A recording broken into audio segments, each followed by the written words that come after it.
Hello, എല്ലാ കൂട്ടുകാർക്കും പുതിയ വീഡിയോയിലേക്ക് സ്വാഗതം. അപ്പോൾ ഉച്ചയാകുമ്പോഴത്തേക്ക് ടൗൺ വരെ ഒന്ന് പോകണം. അപ്പോൾ അതിനിടയ്ക്ക് എൻ്റെ തിരക്ക് പിടിച്ച ക്ലീനിങ്ങും അതിനിടയ്ക്ക് തട്ടിക്കൂട്ടി ഉണ്ടാക്കിയ ഒരു കൂട്ടുകറിയും ഇതാണ് ഇന്നത്തെ വീഡിയോയിൽ ഉൾപ്പെടുത്തിയിരിക്കുന്നത്. അപ്പോൾ കാലത്ത് തന്നെ മഴയായതുകൊണ്ട് ഒരല്പം താമസിച്ചാണ് മിറ്റം അടിക്കാനായിട്ട് ഇറങ്ങിയത്. നമുക്ക് അധികം മിറ്റമൊന്നുമില്ല, കുറച്ച് മിറ്റമേ ഉള്ളൂ. എങ്കിലും വെള്ളം കെട്ടിക്കിടന്ന് കഴിഞ്ഞിട്ടുണ്ടെങ്കിൽ ഇല അടിച്ചാൽ പോകത്തില്ലല്ലോ. അപ്പോൾ ഇത് കഴിഞ്ഞിട്ട് വേണം ക്ലീനിങ് ചെയ്യാനായിട്ട്. മാറാലയൊക്കെ അടിച്ചിട്ട് ഒന്ന് അടിച്ച് വാരി തുടച്ചിട്ടേച്ച് വേണം പോകുന്നതിനെ.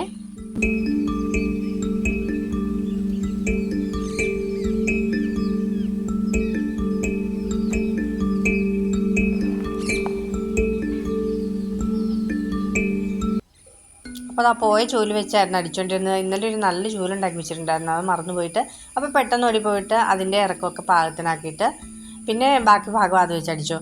പിന്നെ ഇനിയിപ്പം എട്ടുകാലി മൊത്തം വല കൂട്ടി. ഇന്നൊരു ദിവസം തുടച്ചാലും നാളെ ഉണ്ടാകും എട്ടുകാലി വില. എട്ടുകാലി എനിക്ക് 8ൻ്റെ പണി തന്നോണ്ടിരിക്കുക ഇടയ്ക്കിടയ്ക്ക്. അപ്പോൾ ആ വലയെല്ലാം തുടച്ച് കളഞ്ഞിട്ട് പിന്നെ പെട്ടെന്ന് തന്നെ പരിക്കാടില അടിച്ചു വാരി എല്ലാം തിരക്ക് പിടിച്ചാണ് ചെയ്തത് കേട്ടോ. അതുകൊണ്ട് എല്ലാ ഭാഗമൊന്നും വീഡിയോയിൽ ഉൾപ്പെടുത്താൻ പറ്റിയിട്ടില്ല. നമുക്ക് ഭക്ഷണം പാകം ചെയ്യുന്നത് പെട്ടെന്ന് തന്നെ തീരും, പക്ഷേ ക്ലീനിങ് തീരത്തില്ല. എല്ലാ ദിവസവും നോക്കിയാലും എന്തെങ്കിലും ക്ലീനിങ് ഒക്കെ ആയിട്ട് കാണും അല്ലേ.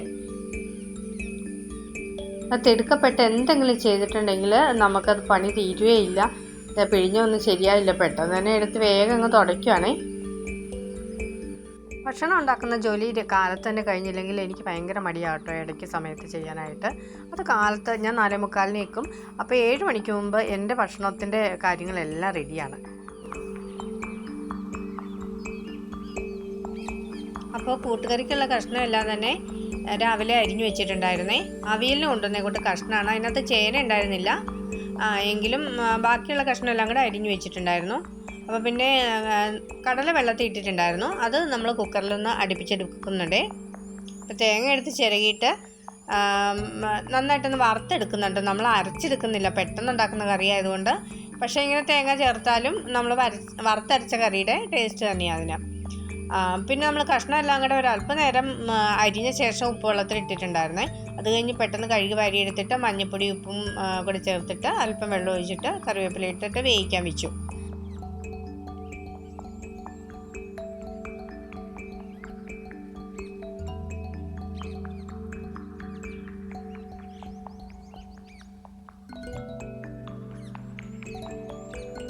അത് പകുതി വെള്ളം വറ്റി കഴിഞ്ഞപ്പോഴത്തേക്കും നമ്മുടെ കടല വെന്തിരിപ്പുണ്ടായിരുന്നു. കടല അതിനകത്തേക്ക് ഇട്ടിട്ട് കുറച്ച് കൊച്ചുള്ളിയും പച്ചമുളകും കൂടെ ചേർത്തിട്ടുണ്ട്. അപ്പോൾ വെള്ളം നന്നായിട്ട് വറ്റി കഴിഞ്ഞപ്പോഴത്തേക്കും പൊടിയെല്ലാം മൂപ്പിച്ചു. മുളക് പൊടി, മല്ലിപ്പൊടി, മഞ്ഞൾപ്പൊടി, ഗരം മസാല, ഒരല്പം മീറ്റ് മസാലയും ചേർക്കുന്നുണ്ട്. കടുകൊക്കെ വറുത്തിട്ട് പൊടി അതിനകത്തിട്ട് മൂപ്പിച്ചിട്ട് കഷ്ണം എല്ലാം കൂടെ ചേർത്തിട്ട് നന്നായിട്ട് അരപ്പും കൂടെ യോജിച്ച് കഴിഞ്ഞപ്പോഴത്തേക്കും നമ്മൾ തേങ്ങ വറുത്ത് വെച്ചതും കൂടെ അതിനകത്തേക്ക് ചേർത്തിട്ടുണ്ട്. മുഴുവൻ ഭാഗം വീഡിയോക്കകത്തേക്ക് കാണിക്കാൻ പറ്റിയിട്ടില്ല, പെട്ടെന്നായിരുന്നുകൊണ്ട് പെട്ടെന്ന് പോകാനുള്ള തിരക്ക് പിടിച്ചിട്ടാണ് എടുത്തത് വീഡിയോ. അപ്പോൾ ഇത് പെട്ടെന്ന് ഉണ്ടാക്കാവുന്ന ഒരു കറിയാണ്. നമ്മൾ ഇച്ചിരി നന്നായിട്ടൊക്കെ ഉണ്ടാക്കണമെങ്കിൽ വറുത്തരച്ചൊക്കെ വെക്കാം. പിന്നെ ഞാൻ പെട്ടെന്ന് പോയി കുളിച്ചിട്ട് പോകാനായിട്ട് റെഡിയായി. അപ്പോൾ അത് ബസ് സ്റ്റോപ്പിൽ വന്നിരിക്കുവാണേ. അപ്പോൾ പെട്ടെന്ന് പോയിട്ട് അധികം താമസിയാതെ തന്നെ വന്നു കേട്ടോ.